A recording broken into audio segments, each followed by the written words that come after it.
Hello everyone! In this video, I'm going to cover some basic tools that you will need to collect bacteria sample. They are cheap and easy to acquire and can help you a lot with your DIY microbiology project. Now let's begin. First thing you need are some sterile cotton swabs.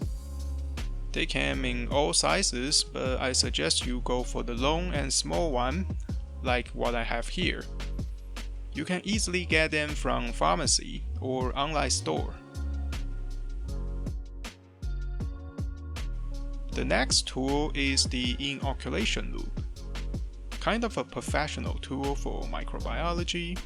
It consists of handle and loop. The loop part can be bent into any shape to fit your needs and can be sterilized for multiple uses. I usually keep several of these. Sometimes you might want to collect solid sample like dust or soil. Then you'll need a small spoon like this. Very useful for picking up sample or any chemical you want. A simple small spoon. You can also prepare several of these.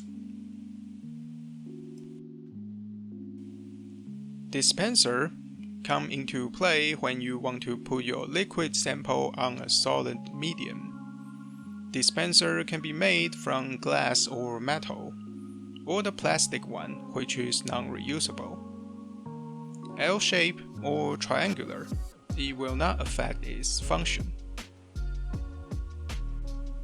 When you want to pick up liquid sample, a dropper might be your best choice. Glass one can be reused but easy to break, or plastic one that is cheap and can be bought in whole crate can both serve its purpose. Don't forget to get yourself an alcohol lamp or Bunsen burner. It can keep the dust away from your working area and sterilize your inoculation loop. Kinda essential tool.